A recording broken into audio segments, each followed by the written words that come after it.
saya lagi Ustazah Siti Nurhawa dalam Pendidikan Islam.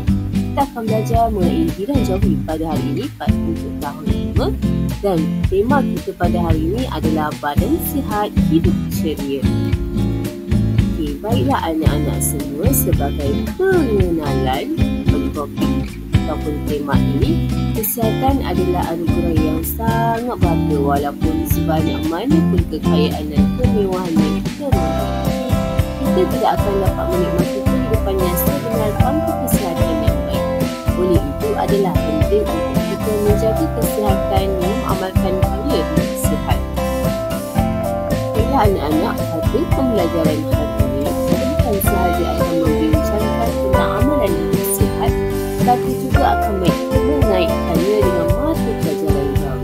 Kita akan lihat bagaimana perkataan berkaitan dengan kesihatan ini dieja dalam tulisan Jawi serta memahami kepentingan membaca dan menulis Jawi dengan betul. Ini bukan sahaja membantu dalam meningkatkan kefahaman bahasa tetapi juga memperkaitkan ilmu berkaitan kesihatan. Okey, baiklah anak-anak, di sini Ustazah akan ceritakan atau memberitahu kamu mengenai 3 amalan hidup sihat. Okey, seperti mana? Kenapa 3 Ustazah? Bukan 5 tu. Okey, di sini memang ada 5 teks yang berkaitan dengan amalan hidup sihat. Namun, disebabkan kekangan masa dan saya nak lihat sejauh mana awak boleh membaca Jawi, saya akan memberikan tugasan secara berpasangan. Okey, bermaksud satu kumpulan terdapat 2 orang, sama ada 2 orang lelaki ataupun 2 orang perempuan. Di sini Ustazah akan ceritakan mengenai pengambilan makanan sunnah, beriadah dan bersenam dan menjalani pemeriksaan kesihatan berkala. Manakala 2 lelaki anda akan membaca dengan pasal. Baiklah anak-anak, untuk teks yang pertama, pengambilan makanan sunnah. Mengamalkan pemakanan sunnah seperti madu, buah zaitun, kurma, habis sauda, susu kambing dan lain-lainnya kaya dengan pelbagai khasiat mampu membatalkan nutrien yang diperlukan oleh tubuh. Tubuh apa? Tubuh badan. Okey, kat sini awak akan nampak. Awak dah nampak ada 2 perkataan istilah highlight itu, khasiat dan nutrien. Kenapa saya highlightkan? Kerana ia mengandungi perkataan yang berkaitan dengan tema topik kita pada hari ini. Ejaan khasiat, anak-anak, sebelum itu Ustazah mahu kamu sediakan buku dan juga pensel supaya kamu boleh menulis perkataan yang mengandungi tema kita pada hari ini. Pertama adalah khasiat. Macam mana ada khasiat? Kha alif sad ya ta. Manakala nutrien, seperti mana Ustazah telah bincangkan pada kelas sebelumnya. Okay, nutrien merupakan perkataan pinjaman bahasa Inggeris.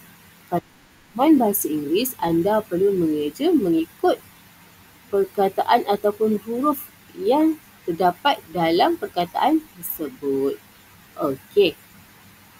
Ejaan nutrien nun, ta, roya, abzah dan nun. Bila disambungkan adalah seperti di sebelah sini. Okey, seterusnya untuk teks yang kedua, beriadah dan bersenam. Rajin beriadah dan bersenam menjadikan jantung sihat dan kuat. Sisa toksin dalam badan akan keluar melalui peluh dan membolehkan darah mengalir lancar. Di sini anda lihat ada 2 yang Ustazah highlightkan, itu jantung dan juga toksin. Seperti mana kita tahu, kalau jantung kita sihat, maka insya-Allah kita pun akan sihat. Kalau jantung kita sakit ataupun jantung kita ada masalah, maka badan kita pun tidak akan sihat. Okey, macam mana nak hidup jantung? Jantung, jim, nun, ta, waw, nga. Okey, kenapa jantung? Jim, bukan jim, alif, nun. Ingat ya anak-anak, kalau A yang berada di tengah-tengah perkataan, maka kita perlu khazafkan atau kita perlu buang. Jadi jim, nun, ta, waw, nga, jantung. Manakala toksin, okey, toksin merupakan kata serapan bahasa Inggeris juga. Anda perlu eja mengikut sebutan. Toksin, ta, waw, kaf, sin, ya, nun. Ingat, kalau dalam kata serapan bahasa Inggeris yang pernah saya sebut sebelum ini, kebanyakan perkataan kata serapan bahasa Inggeris akan menggunakan huruf kaf berbanding qaf dalam ejaan. Ingat ya, kaf. Sebab itulah ta, waw, kaf, sin ya, nun, tok, sin. Tolong tolong sebut betul-betul sebelum anda mengeja. Okey. Ketiga, menjalani pemeriksaan kesihatan berkala. Pemeriksaan kesihatan berkala jangan diambil mudah. Dengan mengetahui tab kesihatan, kita boleh mengambil langkah-langkah tertentu bagi memastikan kesihatan kita berada dalam keadaan yang baik. Berkala yang mana terdapat imbuhan di hadapan ajaannya adalah bara. Bukannya yara.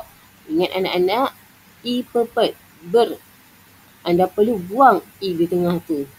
Okey, kalau i pepet anda perlu buang, jadilah bara ke alif lam alif, berkala. Okey, baiklah. Seterusnya, untuk kumpulan perempuan, pasangan perempuan, anda perlu membaca teks, elakkan perbuatan negatif dan bincangkan macam mana ejaan merokok ini dieja. Manakala untuk kumpulan lelaki, anda perlu membaca dan melihat bagaimana anda nak menulis dalam teks yang berkaitan menjaga kebersihan diri dan persekitaran. Terdapat 3 yang mana Ustazah tuliskan di sini yang berkaitan dengan tema COVID-19, membasuh tangan dan rantaian. Okey. Ustazah nak kalau Ustazah tanya, awak ada jawapan kenapa dia kena eja macam tu? Sebab kita pernah bincangkan perkataan ejaan sebelum ini. Jadi, tak apa sekiranya ada kesalahan, kita boleh praktikkan bersama. Okey? Okey, di sini terdapat 9 perkataan yang Ustazah terangkan tadi. Baiklah. Sebagai penutup, okey, kesimpulan gaya hidup sihat membawa manfaat yang besar kepada kesejahteraan diri dan masyarakat. Dengan menjaga pemakanan beriadah dan mengelakkan perbuatan negatif dan memastikan kebersihan, kita dapat melindungi diri daripada penyakit serta menjadi individu yang lebih baik. Selain itu, dengan memahami dan menulis tentang kesihatan dalam tulisan jawi, kita dapat memperkukuhkan kemahiran bahasa kita sambil meningkatkan kesedaran terhadap kepentingan menjaga kesihatan. Setiap orang perlu mengamalkan gaya hidup sihat untuk kebaikan diri sendiri, keluarga dan negara. Marilah kita bersama-sama menjadi individu yang lebih sihat dan berkualiti dalam kehidupan. Okey, baiklah anak. Sebelum kita nak masuk pada langkah yang seterusnya, kita akan buat latihan dulu. Sama ada awak faham tak macam mana awak nak membina ayat yang lengkap. Berdasarkan latihan menyusun perkataan menjadi sebuah ayat yang lengkap. Okey, terima kasih. Itu sahaja daripada saya hari ini.